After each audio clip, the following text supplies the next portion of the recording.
আসসালামু আলাইকুম রহমতুল্লাহি অবরকাতুহু। সম্মানিত দর্শক, আপনারা যদি বর্তমান অন্তর্বর্তীকালীন সরকারের যারা উপদেষ্টা রয়েছেন তাদের কর্মকাণ্ড, কথাবার্তা লক্ষ্য করেন, দেখতে পাবেন যে তারা অলমোস্ট সবাই খুব স্থির, কথা কম বলছেন, মিডিয়াকে সময় দিচ্ছেন কম এবং দীর্ঘমেয়াদে সরকারে থাকার জন্য যে দৃঢ়তা দরকার সেই দৃঢ়তা তারা প্রদর্শন করছেন এবং তারা তাদের আপন মনে যে কাজকর্ম করে যাচ্ছেন, এতে করে আপনি ভাবতেই পারেন যে সামনে ডিসেম্বর মাসে, মানে আর কয়েক মাস পরে নির্বাচন হবে বা ৩-৪ মাস পরে নির্বাচনের শিডিউল ঘোষণা করা হবে। এটি সরকারের যারা কর্তা ব্যক্তি তাদের কর্মকাণ্ড একেবারেই মনে হচ্ছে না। দ্বিতীয়ত, ডক্টর মোহাম্মদ ইউনূস প্রধান উপদেষ্টা রূপে তার যে আত্মবিশ্বাস, ইন্ডিপেন্ডেন্সি এবং তার যে সার্বভৌমত্ব, এটি ক্রমশ দিন দিন বেড়েই চলেছে। প্রথম দিকে তাকে আমরা অনেক দুর্বল অবস্থায় দেখেছিলাম। তিনি কথায় কথায় ছাত্রদের প্রতি কৃতজ্ঞতা জ্ঞাপন করতেন এবং ছাত্ররা যে কোনো দাবি দাওয়া নিয়ে গেলে, কথা বললে তিনি সেটি আমলে নিতেন, ভয় পেতেন, সংকোচ বোধ করতেন বা কৃতজ্ঞতা প্রকাশ করতেন। এটি এখন শূন্য। দ্বিতীয় হলো যে তাকে যারা দুর্বল মনে করতেন, সভা সমিতি মিটিং মিছিল করে সবাই কিছু হলেই সচিবালয় ঘেরাও করো, রাজুতে যাও, তারপর রাস্তাঘাটে যানজট তৈরি করো আর প্রধান উপদেষ্টার বাসভবন ঘেরাও করো, এটি এখন শূন্যতে নামিয়ে আনা হয়েছে। এরপরে আপনি যদি লক্ষ্য করেন যে তিনি রাজনৈতিক দলগুলোর সঙ্গে দহরম মহরম সম্পর্ক না হলেও চলনসই একটি সম্পর্ক স্থাপন করার চেষ্টা করেছিলেন। তো সেই জায়গাতেও তিনি বেশ একটা স্বতন্ত্র বৈশিষ্ট্য তৈরি করে ফেলেছেন এবং রাজনৈতিক দলের যারা নেতৃবৃন্দ, আগে যারা যমুনাতে যাওয়াটাকে ডাল ভাত মনে করতেন বা ডক্টর মোহাম্মদ ইউনূসকে যে কোনো কথা বলা বা শুনিয়ে আসা একেবারে যাকে বলা হয় ডাল ভাত মনে করতেন, তারা এখন সেই জিনিসটি মনে করছেন না। সবচেয়ে ভয়ঙ্কর যে বিষয়টি, সেটি হলো কিছু রাজনৈতিক দল এবং কিছু ব্যক্তি এবং কিছু গোষ্ঠী,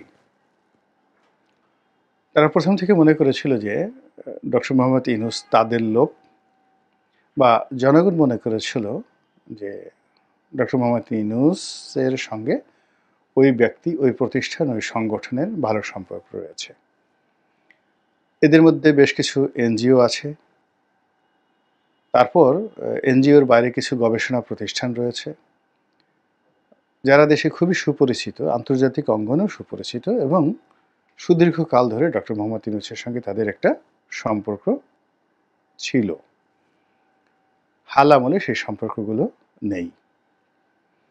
যারা সব রাজত্বেই, অর্থাৎ আওয়ামী লীগের রাজত্বে, বিএনপির রাজত্বে, এরশাদের রাজত্বে খুবই দাপটে লোক ছিলেন, এই লোকগুলোর মুখ শেখ হাসিনা শত চেষ্টা করেও বন্ধ করতে পারেনি।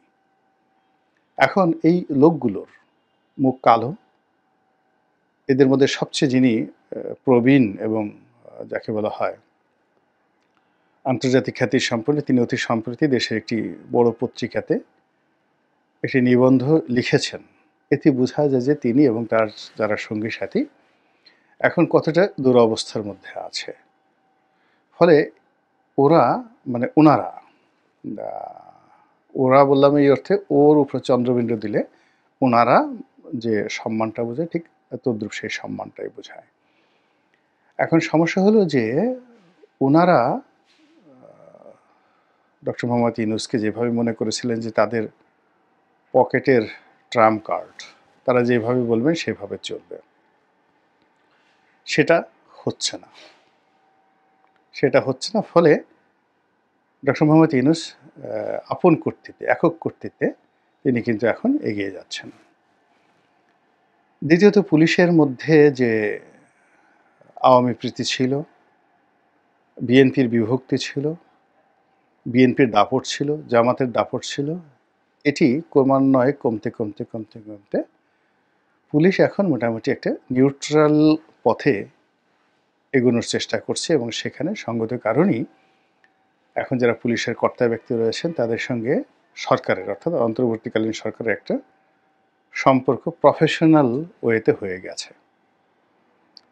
ফলে এখন পুলিশ কোনো বিএনপি নেতার হুকুম, জামাত নেতার হুকুম কিংবা অতীতে আওয়ামী লীগ সরকার আমলে বড় কোনো পদ পদবিতে ছিলেন, আওয়ামী ট্যাগ তাদের ছিল, এই জায়গা থেকে তারা বের হয়ে এসেছে।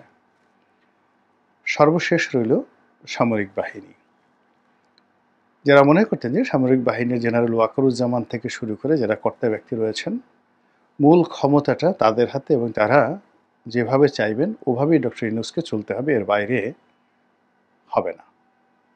সাম্প্রতিক কিছু কর্মকাণ্ডের ফলে দেখা যাচ্ছে যে না, সামরিক বাহিনীর যে ক্ষমতা বা কর্তৃত্ব সেটা একটা ভিন্ন বিষয়, কিন্তু ডক্টর মোহাম্মদ ইউনূস এই জিনিসগুলিকে খুব পাত্তা দিচ্ছেন বা কাউন্ট করছেন, তার আচার আচরণ সেই জিনিসগুলো মনে হচ্ছে না।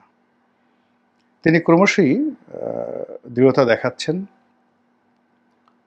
চোখ মুখ গম্ভীর করে ফেলেছেন এবং মুখের যে হাসি, আগে যেভাবে তিনি প্রচুর হাসতেন সেই হাসিটি তিনি বন্ধ করে হৃদয়ের যে হাসি, সেই হৃদয়ের হাসি তিনি হাসছেন। এবং আমরা যারা তাকে খুব বেকুব মনে করেছিলাম, তিনি এখন আমাদের নির্বুদ্ধিতা, আমাদের অসহায়, এগুলো দেখে তিনি খুব মনে মনে হাসছেন এবং তার সেই চোখে মুখে যে চাঁদের যে দীপ্তি সেটি ফুটে উঠছে। আপনারা ধরুন চিন্তা করুন একটা রয়্যাল বেঙ্গল টাইগার খুব ভাবসাপ নিয়ে, বা ধরুন একটা গোকরা সাপ খুব ভাবসাপ নিয়ে ফোঁস করলো বা হালুম করলো।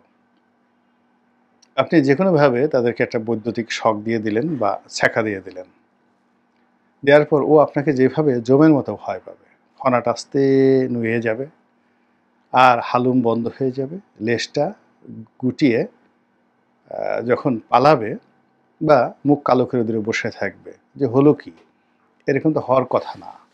রয়্যাল বেঙ্গল টাইগার চিন্তা করবে যে একটা সাধারণ মানুষ ভয়ে সে হার্ট ফেল করবে, তা না করে সে আমাকে যে ছ্যাঁকাটা দিয়ে দিল, এখন আমি লজ্জায় মুখ দেখাই কি করে, সুন্দরবনে তো ফিরে যাওয়া সম্ভব নয়।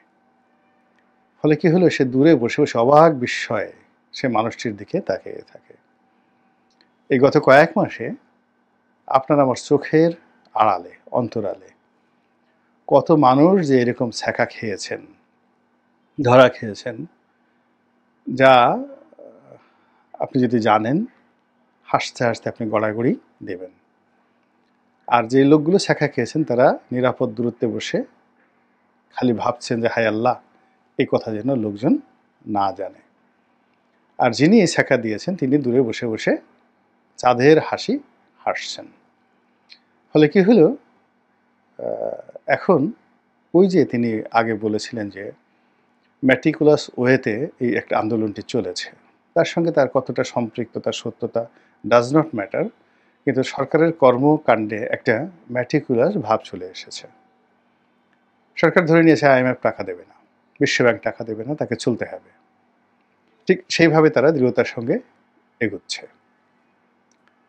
তারা ইতিমধ্যে তাদের কিছু বন্ধু তৈরি করে ফেলেছে, তারা কিছু ভাড়াটিয়া তৈরি করে ফেলেছে, তারা কিছু তাবেদার তৈরি করে ফেলেছে। একটা ডিপ স্টেট মানে তৈরি করার জন্য, আমেরিকার ডিপ স্টেট না, প্রতিটি রাষ্ট্রের একটা ডিপ স্টেট থাকে, একটা কিচেন ক্যাবিনেট থাকে, একটা অলিগার শ্রেণী থাকে। এবং রাজনীতিতে আপনি যদি শাইন করতে চান, তবে বিখ্যাত একটা বই আছে, অতি সম্প্রতি, এটা বাংলাদেশে বা ভারতে এখনো ছাপা হয়নি, ডিক্টেটার্স হ্যান্ড নোট। স্বৈরাচারের যে প্রথম পাঠ, আপনি স্বৈরাচারী হবেন, শক্তিশালী হবেন, এটার জন্য আপনাকে কি কি করতে হবে, যে কাজটি আজ থেকে ৫,০০০ বছর আগে রাজারা করেছিলেন, ঠিক একই কাজ হিটলার করেছেন, একই কাজ ইন্দিরা গান্ধী করেছেন, শেখ হাসিনা থেকে শুরু করে যত রেজিম সবাইকে মোটামুটি সেই কাজগুলিই করতে হয়েছে। এবং এগুলোর মূল ব্যাপার হলো যে সমাজের কিছু দুর্নীতিবাজদেরকে কাছে টেনে নিতে হবে, কিছু অলিগার তৈরি করতে হবে, তারপর কিছু দুষ্ট লোককে কাছে টেনে নিতে হবে, আর এমন কিছু কাজ করতে হবে যেন জনগণ আবার তার পক্ষে থাকে, জনপ্রিয়তামূলক কিছু কর্মকাণ্ড করতে হবে। আবার সঙ্গে সঙ্গে কিছু মানে জনগণকে উস্কে দিয়ে একে অপরের বিরুদ্ধে মানে তাদেরকে ব্যস্ত রাখতে হবে। গত ৩-৪ মাসে যদি বাংলাদেশের বড় বড় কতগুলো ঘটনা দেখেন, রাজপথ যেগুলো নিয়ে গরম হয়েছে, যেই রাজপথের সঙ্গে আসলে ডক্টর মোহাম্মদ ইউনূসের সরাসরি ওরকম সম্পৃক্ততা নেই। রাজপথ থেকে যে দাবিগুলো এসেছে সবাই তার কাছে চেয়েছে, তিনি দেবেন কি দেবেন না এ কথা কোনো কিছু তিনি বলেননি। তো সব মিলিয়ে তার যে অবস্থা, সরকারের যে অবস্থা, যা কিছু আছে, এটিতে একটা নতুন মাত্রা যুক্ত হয়েছে। ইউরোপিয়ান ইউনিয়নের লোকজন দল বেঁধে আসছেন, তারপর আমেরিকার লোকজন দল বেঁধে আসছেন, ভারতও তলে তলে যোগাযোগ রাখছে, পাকিস্তানের লোকজন দল বেঁধে আসছে। সম্পূর্ণ একটা নতুন এরা, যেন একটা সিল্ক রুট তৈরি হচ্ছে, বা একটা মানে গ্র্যান্ড ট্র্যাঙ্ক রোড শেষ শাহ যেটা তৈরি করেছিলেন, রাজনীতির ওরকম একটা গ্র্যান্ড ট্র্যাঙ্ক রোড তৈরি হয়ে যাচ্ছে। অনেক সম্ভাবনাগুলো নষ্ট হয়ে যাচ্ছে, আর অনেক যেগুলো কেউ কল্পনা করেনি সেগুলো নিয়ে নতুন করে সম্ভাবনা তৈরি হয়েছে। রাজনীতির হিসাবপত্র এই কয়েক মাসে একেবারে উল্টে গেছে, আর এখন সামনে যে রাজনীতি, সেই রাজনীতির যে পরিণতিটা, এটা আপনি আমি কেউ কল্পনা করতে পারছি না, কিছুই কল্পনা করতে পারছি না কোনটা কি হবে না হবে। তো যখন পানি ঘোলা হয়, কুয়াশা থাকে, কিংবা ঠিক সমস্ত কিছু একটা ঘূর্ণিপাক, সব কিছুর একটা ঘূর্ণিপাক তৈরি হয়, তখন কিন্তু মানুষ দিশেহারা হয়ে যায়। আপনাকে যদি কেউ ধরে চারিদিকে এইভাবে ঘুরিয়ে ঘন্টা ৩-৪ ঘুরিয়ে ছেড়ে দেওয়া হয়, আপনি পড়ে যাবেন, চিত হয়ে পড়ে যাবেন। ঘূর্ণিপাক এমন একটা বিষয়। এখন এই যে আমরা যেটা কালের ঘূর্ণিপাকে পড়ে গেছি, এই কালের ঘূর্ণিপাকের মধ্যে পড়ে আমরা সবাই দিশেহারা হয়ে পড়েছি। আর যিনি এই ঘূর্ণিপাকের বাইরে বসে এই ঘূর্ণি লক্ষ্য করছেন, বুঝতেই পারছেন যে তার মনে কতটা আনন্দ বা কতটা খুশি থাকতে পারে। মহান আল্লাহ রাব্বুল আলামিন আমাদের সবাইকে হেদায়েত দান করুন এবং হেফাজত করুন। আসসালামু আলাইকুম ওয়া রাহমাতুল্লাহি ওয়া বারাকাতুহু।